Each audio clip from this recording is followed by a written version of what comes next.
Assalamualaikum warahmatullahi wabarakatuh. Alhamdulillahirrahmanirrahim. Kita sudah berada di parkiran kompleks Makam Sunan Gunung Jati, tepatnya di Cirebon, Jawa Barat. Nah, untuk itu ikutin terus perjalanan kami ziarah Wali Songo bersama Bakso Ujung Timur.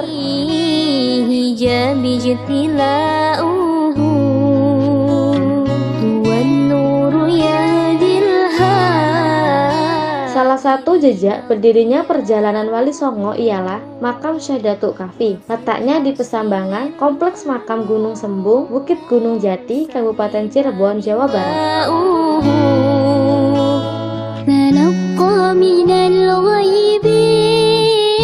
Tidak sulit mencapai lokasi pemakaman Syekh Datuk Kahfi. Dari kota Cirebon, rombongan tinggal menuju Indramayu, mengarah ke Gunung Jati. Perjalanan dari kota hanya membutuhkan waktu sekitar 10 menit atau sekira berjarak 4 km.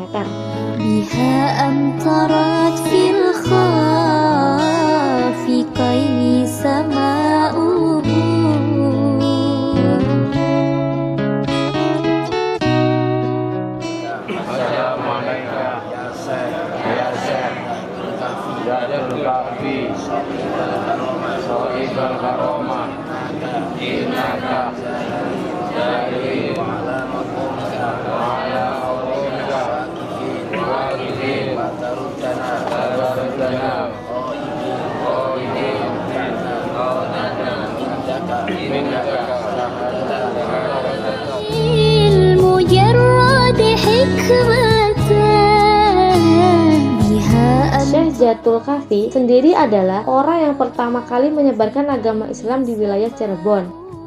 Di komplek pemakaman ini, Syekh Datuk Kahfi juga terdapat pemakaman Sunan Gunung Jati, salah satu Wali Songo yang mendedikasikan hidupnya untuk menyebarkan ajaran Islam di kawasan Jawa Barat. Dua pemakaman ini saling berseberangan, dibatasi oleh jalan raya.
Assalamualaikum warahmatullahi wabarakatuh. Alhamdulillahirrahmanirrahim. Kita sudah berada di pertengahan kompleks Syekh Maulana Zatul Kahfi.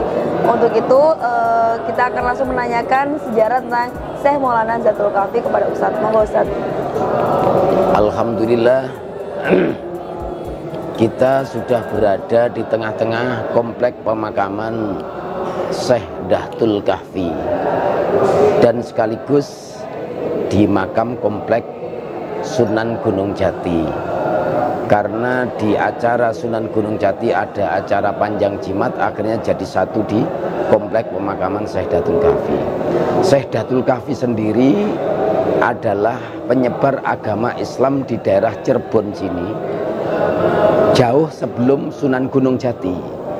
Jadi sebelum ada Sunan Gunung Jati di Cirebon sudah ada Syekh Datul Kahfi. Dan Datul Kahfi sendiri adalah putra dari Syekh Datul Ahmad dari Malaka.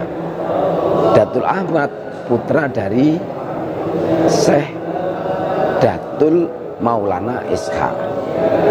Nah, Datul Ahmad punya adik namanya Datul Soleh yang menurunkan Syekh Siti Jenar. Nah, Syekh Datul Kahfi waktu menyebarkan agama Islam, yaitu yang pertama disinggahi adalah di daerah Cirebon sini. di daerah namanya Caruban atau Cirebon. Cirebon. Sehingga yang menjadi murid-murid andalan, murid-murid terbaik dari Syekh Datul Kahfi adalah termasuk Sunan Gunung Jati. Dan ada lagi dari putra Prabu Siliwangi, yaitu yang bernama Walang Sungsang dan Roro Santa. Kalau anaknya apa tadi Ustaz? Prabu Siliwangi itu makamnya ada di sebelah sini atau di mana Ustaz? Kompleksnya? Enggak, berada di daerah Caruban, bukan di sini. Oh, bukan di sini Ustaz. Ya, waktu itu Walang Sungsang kan menjadi raja di Caruban Larang. Akhirnya bergelar nama, yaitu bergelar dengan nama Cakrabuana. Ya, Cakrabuana. Nah, untuk karomahnya sendiri Syekh Datul Maulana ini apa nih Ustaz? Banyak sekali, yang termasuk sampai sekarang masih ada adalah sumur di sebelah sana. Iya. Namanya Sumur Jolotundo. Sumur Jolotundo. Dan murid-murid dari beliau, di antara murid yang terhebat, tersohor adalah Sarip Hidayatullah Sunan Gunung Jati. Akhirnya Sunan Gunung Jati menjadi panglima perang kerajaan Demak.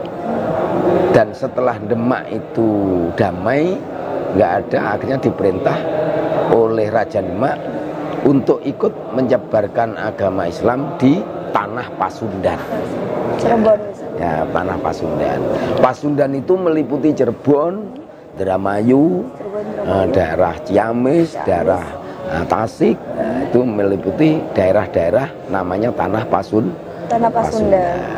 Nah, untuk karomahnya sendiri, sumur peninggalan Sunan Wali Songo itu seperti apa Ustaz? Karomahnya sendiri, kegunaannya atau manfaatnya? Banyak untuk pengobatan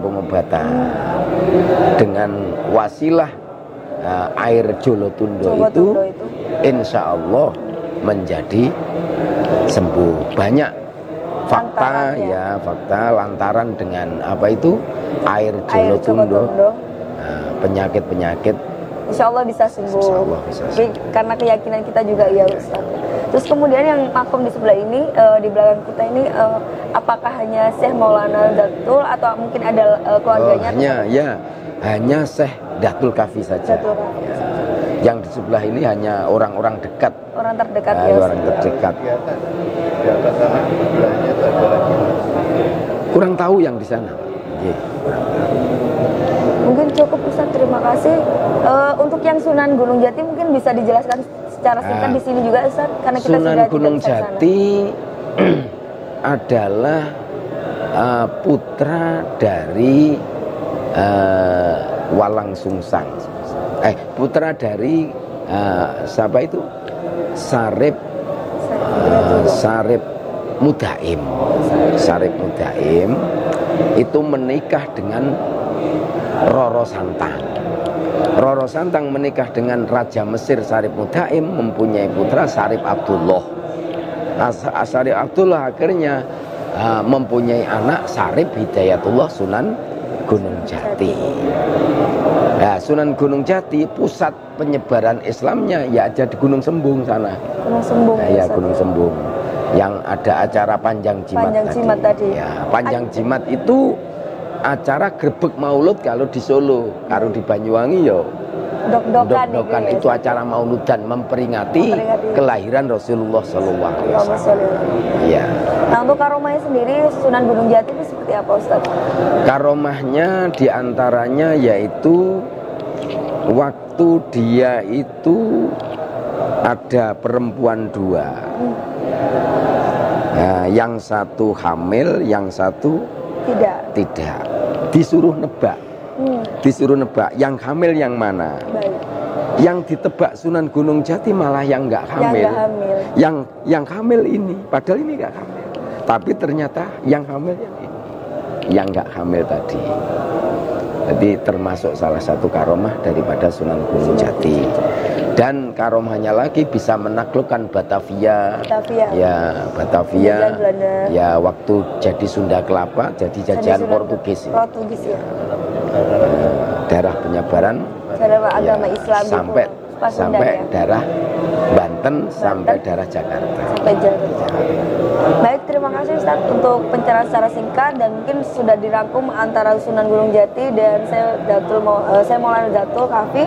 Terima kasih, ikutin terus perjalanan kami karena masih panjang, ada beberapa hari juga kita harus masih ke Waliullah.